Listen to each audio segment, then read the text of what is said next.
আমরা বলেছি ভয় মুক্ত বাংলা, ভরসার বাংলা দিতে পারে ডবল ইঞ্জিন সরকার, রাষ্ট্রবাদী সরকার, ভারতীয় জনতা পার্টির সরকার নরেন্দ্র মোদীজির নেতৃত্বে।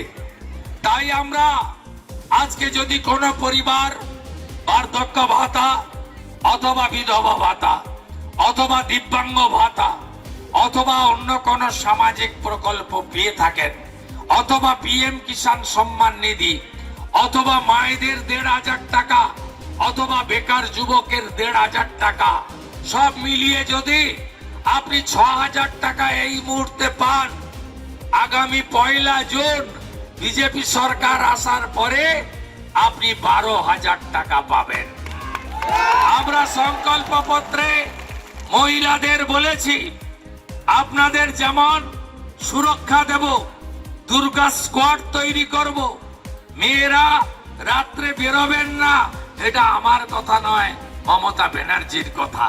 মেয়েরা রাতেও বেরোবে, দিনেও বেরোবে, মেয়েরা সমান অধিকার নিয়ে কাজ করবে। আমরা আপনাদের ১লা জুন অ্যাকাউন্টে ১৫০০-এর বদলে ৩০০০ টাকা দেব। যুবক ভাই বোনেরা, যতদিন না চাকরি দিতে পারছি আমরা, আপনারা ১৫০০ নয় ২০০০ ৩০০০ টাকা পাবেন। মমতা ব্যানার্জি বলেছে আমি ৫ বছর দেব। আমরা বলছি যতক্ষণ না চাকরি দেব ততক্ষণই আপনাদের অ্যাকাউন্টে দেব। বার্ধক্য ভাতা ১০০০-এর বদলে ২০০০ টাকা আমরা দেব। আমরা ৩১০০ টাকা কুইন্টাল ধান কিনবো। আপনারা সবাই নলে জল চান তো? পরিশ্রুত পানীয় জল চান? জল জীবন মিশনের জল আসুক চান? তাহলে বিজেপিকে আনুন। আপনারা যদি প্রধানমন্ত্রী ফসল বীমা যোজনা চান তাহলে বিজেপিকে আনুন। আমরা বলেছি ৩১০০ টাকা করে ধান কিনবো। আমরা বলেছি মৎস্য সাথী প্রকল্প প্রধানমন্ত্রীর আমরা চালু করব, যার সুফল ভূতনি এলাকার প্রত্যেকটা ফিশারম্যান পাবে। বছরে ৪ মাস যখন মৎস্য শিকার বন্ধ থাকে, প্রতি মাসে ৫,০০০ টাকা করে ২০,০০০ টাকা প্রত্যেকটা ফিশারম্যানের অ্যাকাউন্টে ঢোকানোর কাজ ভারতীয় জনতা পার্টির সরকার করবে। আপনাদের ডিঙ্গি ও আধুনিক মানের বোট, আপনাদের মৎস্য শিকার, মৎস্য আহরণ, মৎস্য রাখার জন্য এখানে হিমঘর তৈরি করা সহ মৎস্যজীবীদের স্বার্থে আমরা সংকল্প পত্রে একাধিক কমিটমেন্ট রেখেছি।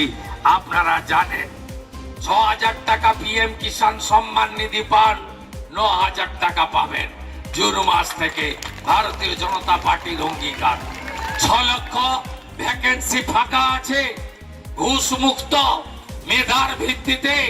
আগামী ডিসেম্বরের মধ্যে এই ৬ লক্ষ ভ্যাকেন্সি পূরণ করে ৫ বছরে ১ কোটি বেকার যুবক যুবতীর হাতে কর্মসংস্থান ভারতীয় জনতা পার্টির সরকার দেবে। স্নাতক স্তরে আমার বোনেরা ছাত্রীরা উচ্চ শিক্ষা নিতে গেলে এককালীন ৫০,০০০ টাকা পাবেন। চাকরির পরীক্ষার প্রস্তুতিতে শিক্ষিত যুবক যুবতী ১৫,০০০ টাকা এককালীন পাবেন। আর চাকরির পরীক্ষার কোনো ফি আগামী দিনে ভারতীয় জনতা পার্টির সরকার নেবে না, এটাই আমাদের অঙ্গীকার। চান না? তাহলে বিজেপিকে আনুন। বন্ধু, এখানে কি কি ঘটেছে, মোথাবাড়ি কি ঘটেছে, একদম আমি গেছিলাম হাইকোর্টের অর্ডার নিয়ে, ৬৫টা দোকান লুট ভেঙেছে। ভাবলে অবাক হবেন, এরা কারা? এই যে মৌলবাদী শক্তি, যাদেরকে পুলিশ ছেড়ে রেখেছে, ৫টা হিন্দুর দোকান ভেঙেছে, পাশে ৩টা মুসলমানের দোকান বাদ দিয়েছে, আবার 4টে হিন্দুর দোকান ভেঙেছে।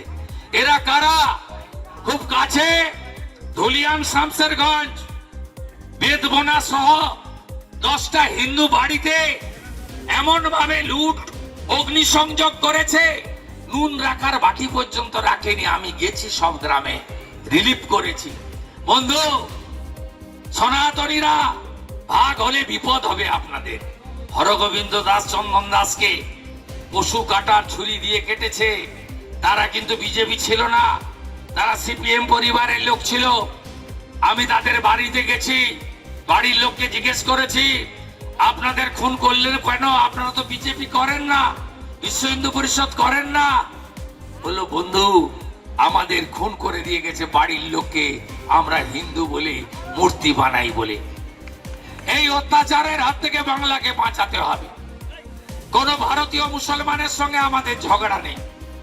মৌলবাদীদের বিরুদ্ধে লড়াই, জামাতিদের বিরুদ্ধে আমাদের লড়াই, বাংলাদেশ থেকে অবৈধভাবে আসা অবৈধ অনুপ্রবেশকারী রোহিঙ্গাদের বিরুদ্ধে লড়াই। আমরা ল্যান্ড জিহাদ বন্ধ করব, লাভ জিহাদ বন্ধ করব। আমরা ডেমোগ্রাফি, জনবিন্যাস বদলে গেছে, পরিবর্তন করব। এদের সাহস আস্ফালন কোথায় গেছে দেখুন, এদের কোনো পরিবর্তন হয়নি। সাবিনা ইয়াসমিনের নেতৃত্বে সুজাপুরে 9 জন জাজকে আটকে রাখা হয়েছিল, তার মধ্যে 3 জন মহিলা জাজ ছিল। আজকে এনআইএ হয়েছে, ছুটাছুটি আরম্ভ হয়েছে, বিজেপিকে আনুন। এই ধরনের রাষ্ট্রবিরোধী শক্তি, গুন্ডামি যারা করে, যারা ধর্মের নামে এখানে মানুষের উপরে অত্যাচার করে, দোকান বাড়ি লুট করে, রামনবমীর মিছিলে পাথর ছোড়ে, মা দুর্গার মূর্তি ভাঙে, কালী মন্দির, শীতলা মন্দিরে চুরি করায়, এদেরকে আগামী দিনে আমরা আইনের আওতায় আনবো, আনবো, আনবো। কেউ ভাগ হবেন না তো, ভাগ হবেন না তো।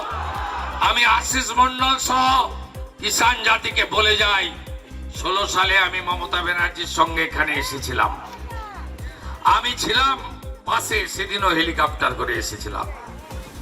মমতা ব্যানার্জি বলছিলেন মাইক নিয়ে, আমি সাক্ষী যে আমি এবারে যদি মুখ্যমন্ত্রী হই কিষাণ জাতির সমস্যার সমাধান করব। আমি সাক্ষী ছিলাম। সেদিন মমতা ব্যানার্জির বলে যাওয়া কথা আজ 10 বছরেও পূরণ হয়নি। আমি একদিকে আশিস, একদিকে গৌরকে রেখে বলে যেতে চাই, আগামী দিনে আগামী দিনে পশ্চিমবঙ্গে যে বিজেপি সরকার আসছে, চাই মন্ডল কিষাণ জাতির সমস্যার সমাধান তারাই করতে পারে, তারাই করতে পারে, তারাই করতে পারে।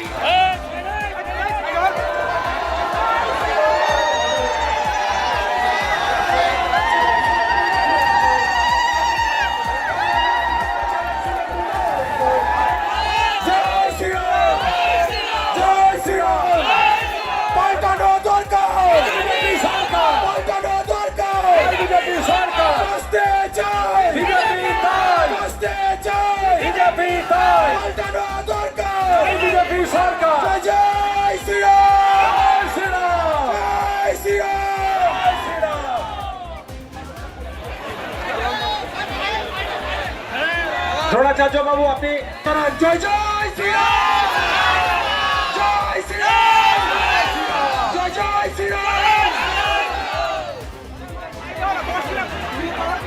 আচ্ছা, দয়া করে আপনারা বসে যান। আবার বরণ করে নেব, বরণ করে নিচ্ছি আমাদের সকলের প্রিয় বিরোধী দলনেতা মাতাকে। আমাদের ভিডিও ভালো লাগলে লাইক এবং শেয়ার করুন। কমেন্ট সেকশনে গিয়ে জানান আপনাদের মতামত। আরও ভিডিও পেতে আমাদের চ্যানেল সাবস্ক্রাইব করুন এবং প্রতি মুহূর্তে খবরের আপডেট পেতে প্রেস করুন বেল আইকন।